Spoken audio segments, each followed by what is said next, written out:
अस्सलाम वालेकुम वीवर्स, कैसे हैं आप सब। मैं बिल्कुल ठीक और उम्मीद करती हूँ कि आप भी ठीक होंगे। आज मैं आप लोगों के साथ शेयर कर रही हूँ रेसिपी। ये है लड्डू की रेसिपी और ये बहुत डिफरेंट स्टाइल में हम बनाएंगे।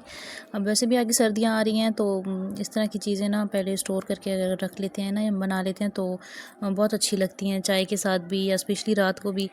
तो ये रेसिपी जो है ना ये बहुत ही स्पेशल है, तो आप लोग रेसिपी को ज़रूर ट्राई कीजिएगा। तो सबसे पहले हम रेसिपी स्टार्ट करते हैं। इसमें मैंने ना 1.5 कप लिया है बेसन, 1 कप मैंने ली है सूजी और 1 कप मैंने लिया है गंदम का आटा। इन तीनों चीज़ों को ना मैंने बारीक छान लिया है। तो इन बारीक छान के ना इनको हम अच्छे से पहले मिक्स कर लेंगे। मैं ना डिस्क्रिप्शन में भी लिख दूँगी तो आप लोगों को वहाँ से भी आइडिया हो जाएगा। तो हम सादे पानी से ना इसको सिंपल सा ऐसे गूँध लेंगे, जिस तरह हम आटा गूँधते हैं ना रोटियों के लिए, सेम इसी तरह गूँध के। और हम फिर बस मैंने फ़ौरन ही इसकी रोटियाँ बना ली थी। मैंने इसे रख के कोई छोड़ा नहीं था कि कई टाइम तक तो इसको मैं रखती। इसकी ना हम बारीक बारीक सी रोटियाँ बना लेंगे जो बहुत ज़्यादा मोटी ना हो और बहुत ज़्यादा पतली भी ना हो। इस तरह से ना हम इसकी छोटी छोटी सी रोटियाँ बना लेंगे और इसे हम अच्छी तरह से सेक लेंगे ताकि ये थोड़ी सी क्रिस्पी सी हो जाए। ठीक है, तो ये से ना 4 से 5 रोटियां बनी है मेरी। इसको जो है अब हम अच्छे से ना जिस तरह हम चूरी के लिए रोटियों को तोड़ते हैं ना, चूरा चूरा करते हैं, हमने पहले इस तरह से करनी है। तो पहले हम इसे थोड़ा सा मोटा मोटा चूरा कर लेंगे। रोटियां भी गर्म है तो मैं ना गर्म की ही बना रही हूँ, क्योंकि अगर रोटियां ठंडी हो जाएंगी ना तो फिर ये ज़्यादा नहीं होंगी। तो उसके बाद जो है ना मैंने इनको ग्राइंडर में डाल के ना, और मैंने इनको इस तरह से अच्छे से इनका चूरा बना लिया था, सेम बिल्कुल इस तरह से। ये देखिए कितना बारीक बना है। तो आप हाथों से थोड़ा सा मोटा मोटा करने के बाद ना इसको आप ज़रूर ग्राइंड कीजिएगा। उससे ये होगा कि ये ना बिल्कुल बारीक सी हो जाएंगी पाउडर फॉर्म में। तो चीनी जो है वो भी मैंने पीस के रखी है। 1.5 कप मैंने चीनी ली है और उसको भी मैंने पीस लिया है। यहाँ पे हमने आधा कप लिया है घी का। अच्छा, आप चाहें तो देसी घी भी यूज़ कर सकते हैं, और अगर आप देसी घी में ये बनाएंगे ना तब ये बहुत ही ज़्यादा अच्छे बनेंगे। तो बस घी जैसे ही थोड़ा सा गर्म हुआ है उसके में मैंने ये जो हमने रोटी का चूरा सा बनाया था ना, ये डाल के और हम इसे अच्छे से भून लेंगे।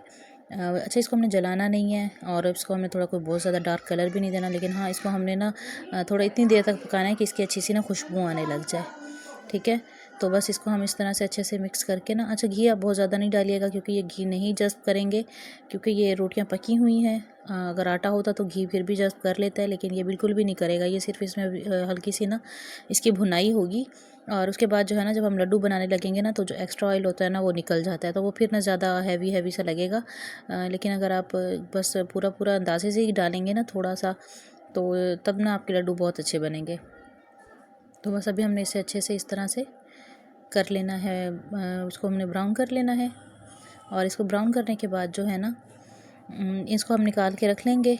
अच्छा, यहाँ पे अगर आपके पास कोई भी ड्राई फ्रूट वगैरह है ना तो आप वो कट करके रख लें। ये जो भी चीज़ आप इसमें ऐड करना चाहें ना तो आप वो इसमें ऐड कर सकते हैं। तो आप लोग अगर मेरे चैनल पे न्यू हैं तो मेरे चैनल को जल्दी से सब्सक्राइब कर लें, वीडियो को लाइक एंड शेयर कर लें, स्पेशली बेल आइकन को भी प्रेस कर लिया करें ताकि आने वाली जो वीडियोज़ होती हैं उनके नोटिफिकेशन पहले आप लोगों को मिल जाया करें। तो इसी तरह से सिंपल सी ईजी सी रेसिपीज़ जो हैं वो मेरे चैनल पे आप लोगों को देखने को मिला करेंगी। और रेसिपी को आप लोग ज़रूर ट्राई कीजिएगा और फैमिली और फ्रेंड के साथ भी ज़रूर शेयर कीजिएगा। और आप लोग मेरी वीडियो कहाँ से देख रहे हैं मुझे ये भी ज़रूर बताइएगा। तो अब जैसे कि सर्दियाँ आ रही है ना तो ये लड्डू हो गए, पंजीरी हो गई या गुड़ के लड्डू, तिल के लड्डू, इस तरह की रेसिपीज़ जो है ना वो मेरे चैनल पे मैं अपलोड करती रहूँगी, तो आप लोग उसको ज़रूर देखिएगा। तो उससे ना ये होगा कि आप सर्दियों में, जैसी ही सर्दियाँ स्टार्ट होंगी ना, बल्कि हो ही गई हैं, और गांव वगैरह में तो अभी सुबह के टाइम में और रात के टाइम में थोड़ी ठंड हो भी जाती है। तो इस तरह की चीज़ें जो है ना वो आपको बड़ा फ़ायदा देती हैं। तो ये देखें जो मैंने बनाया था रोटियों का चूरा सा जो मैंने बनाया था ना, ये अच्छे से भुनाई हो गई है। मैंने चूल्हे से इसको उतार लिया और चूल्हे से उतारने के बाद जो है मैंने इसमें चीनी मिक्स की है। चीनी मिक्स करने के बाद जो है हम इसे अच्छे से इस तरह से मिक्स कर लेंगे, लेकिन थोड़ा सा जो गर्म होगा ना तभी आप इसमें मिक्स कर लीजिएगा। इसको ना अगर ज़्यादा ठंडा हो जाएगा ना फिर ये लड्डू नहीं बनेंगे। तो बस इतना हो कि आपका हाथ जैसे ही बर्दाश्त कर सके ना, इतना हो तो आपने इसको लड्डू इसके आपने बना लेने हैं। अच्छे से इसको मिक्स कर लेना है कि इसमें चीनी अच्छी से मिक्स हो जाए। और उसको आप जो है तो इसको ना आप इसके लड्डू बना लीजिएगा। अच्छा, यहाँ पे मैं इसमें ना चीनी मुझे थोड़ी सी कम लगी थी, मैंने चख के देखा था थोड़ी सी कम थी, तो मैंने इसमें थोड़ी सी चीनी और डाल दी है। ये देखें, तो इसको मैंने अब अच्छे से मिक्स कर लिया।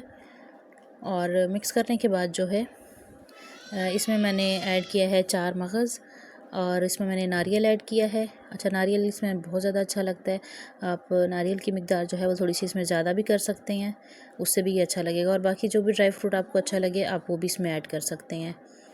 और 4 मगज़ जो हैं वो मैंने ऐड किए हैं, वो ना वो भी इसमें बहुत अच्छे लगते हैं। ठीक है, तो ये थी हमारी आज की रेसिपी। उम्मीद है आप लोगों को अच्छी लगी होगी। और थोड़ा सा मेहनत वाला काम है, लेकिन टेस्ट इसका बहुत अच्छा है। और जब कोई चीज़ तो आप मेहनत से बनाते हैं और जब वो बहुत अच्छी बन जाती है ना, तो फिर लगता है कि बस मेहनत हुई नहीं है, सारी मेहनत का जो फल होता है ना वो वसूल हो जाता है।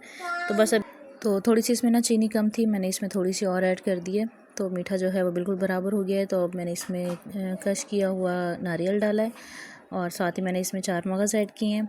और उसके बाद जो है हम इसके लड्डू बना लेंगे। अच्छा, इसके लड्डू इतनी इजीली बन जाते हैं ना कि आप कोई मशक्क़त नहीं करनी पड़ेगी, कोई मेहनत वाला काम नहीं है। बस ये है कि जैसे ही हल्का सा ऐसे गर्म होना जो बर्दाश्त कर सके हाथ, तो तभी इसके लड्डू ना आराम से बन जाएंगे। तो ये देखिए उनके भी ना कितने अच्छे लग रहे हैं और इनका टेस्ट भी बहुत अच्छा है। तो आप लोग इसको ना ज़रूर ट्राई कीजिएगा और मेरे चैनल को ज़रूर सब्सक्राइब कीजिएगा, ज़रूर मुझे सपोर्ट कीजिएगा सिंपल सी इजी सी रेसिपीज़ के लिए। इंशाल्लाह आप लोगों से मिलूँगी मैं अगली वीडियो में। तब तक के लिए अल्लाह हाफिज़।